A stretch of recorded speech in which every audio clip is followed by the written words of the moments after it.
Hello. അപ്പോൾ രാവിലെ ബ്രേക്ക്ഫാസ്റ്റിന് അപ്പവും മുട്ട റോസ്റ്റും ആയിരുന്നേ. ഞാൻ നേരെ ജോലിക്ക് പോയി. എൻ്റെ കൂടെ വേറെ ഒരാളും കൂടി ഉണ്ട് കേട്ടോ. വേറെ ആരുമല്ല, എൻ്റെ മോള് തന്നെയാണ്. ഇന്ന് ഞാൻ അവളെയും കൊണ്ടാണ് ഓഫീസിൽ വന്നത്.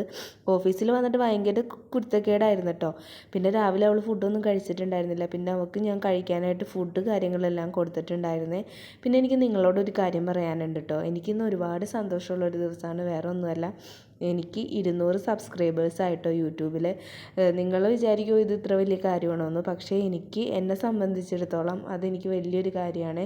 200 സബ്സ്ക്രൈബേഴ്സ് എന്നുള്ളത് പകുതിയും എനിക്കറിയാവുന്ന ആൾക്കാർ പോലുമല്ല. അവരെൻ്റെ വീഡിയോ സബ്സ്ക്രൈബ് ചെയ്യുന്നുണ്ടല്ലോ എന്ന് ആലോചിക്കുമ്പോൾ തന്നെ എനിക്ക് ഒരുപാട് സന്തോഷമുണ്ട് കേട്ടോ. അതുകൊണ്ട് തന്നെ സബ്സ്ക്രൈബ് ചെയ്തിട്ടുള്ള എല്ലാവർക്കും താങ്ക് യു സോ മച്ച്. ഇനി എൻ്റെ വീഡിയോ സപ്പോർട്ട് ചെയ്യണം കേട്ടോ. അങ്ങനെ പൂപ്പി നല്ല കളിയിലാണ് കേട്ടോ. ഓഫീസിൽ വന്നിട്ട് എന്നെ വർക്ക് ചെയ്യാനൊന്നും ഇന്നത്തെ ദിവസം സമ്മതിച്ചിട്ടില്ല കേട്ടോ.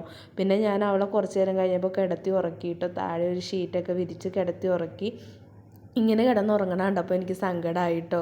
പാവം ഇങ്ങനെ കിടന്നുറങ്ങുകയാണ്. പിന്നെ എണീറ്റ് കഴിഞ്ഞപ്പോൾ അവൾക്ക് ഞാൻ ഉച്ചയ്ക്ക് ഫുഡ് കൊടുത്ത് മുട്ട റോസ്റ്റും വെള്ളയപ്പമാണ് ഞാൻ കൊണ്ടുവന്നിട്ടുണ്ടായിരുന്നത്. അതൊക്കെ കൊടുത്തിട്ട് പിന്നെ അവിടെ കുറച്ച് നേരം കിടത്തി കളിപ്പിച്ചു വിട്ടു. അത്രേ ഉള്ളൂ.